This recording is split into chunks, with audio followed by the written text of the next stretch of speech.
బ్రిటన్లో నివసించే భారతీయులకు అక్కడి ప్రభుత్వం శుభవార్త చెప్పింది. భారత వారసత్వం ఉండి బ్రిటన్లో శాశ్వతంగా నివాసం ఉన్నవారు తమ బంధువులను కుటుంబ వీసాపై తీసుకొచ్చేందుకు ఉన్న నిబంధనలపై వెనక్కి తగ్గింది.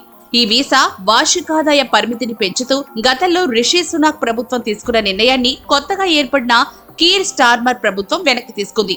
దీంతో వార్షిక ఆదాయం 38,000 పౌండ్లు అంటే భారత కరెన్సీలో 41,50,000 ఉండాలి అన్న ప్రతిపాదనకు కాలం చెల్లింది.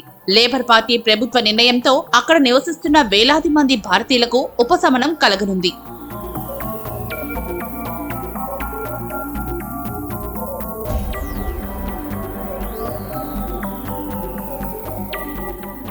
కుటుంబ ఆదాయ పరిమితిని 29,000 పౌండ్ల నుంచి 38,700 పౌండ్లకు పెంచుతూ గత ప్రభుత్వం తీసుకున్న నిర్ణయాన్ని తాత్కాలికంగా పక్కన పెడుతున్నట్లుగా బ్రిటన్ హోంశాఖ మంత్రి ఎవెట్ కూపర్ ప్రకటించారు.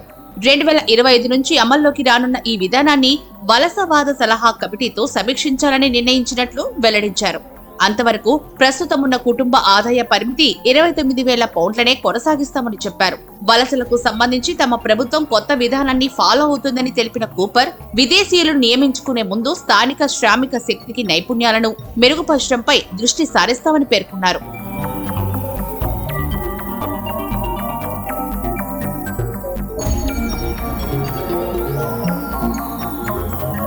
బ్రిటన్లో ఎవరైనా కుటుంబ వీసాకు స్పాన్సర్ చేయాలంటే వారి కనీస వార్షికాదాయం 29,000 గ్రేట్ బ్రిటన్ పౌండ్లుగా ఉండాలి. గతంలో ఈ పరిమితి 18,600 జీబీపీలు ఉండగా తర్వాత దాన్ని 55% మేర పెంచారు. 2025 నుంచి మరింత అధికంగా 38,700 పౌండ్లకు పెంచాలని రిషి సునాక్ ప్రభుత్వం గతంలో నిర్ణయించింది. వలసలకు అడ్డుకునేందుకు బ్రిటన్ సర్కార్ తీసుకున్న నిర్ణయాల్లో ఇది ఒకటిగా విశ్లేషకులు భావించారు. బ్రిటన్ కి ఇచ్చే కుటుంబ వీసా కేటగిరీలో భారతీయులు భారీ సంఖ్యలో లబ్ధి పొందుతూ ఉంటారు. 2023లో 5,248 మంది ఈ వీసా పొందారు. ప్రస్తుతం ప్రభుత్వం తీసుకున్న ఈ నిర్ణయంతో భారతీయులకు ఊరట కలిగినట్లయింది.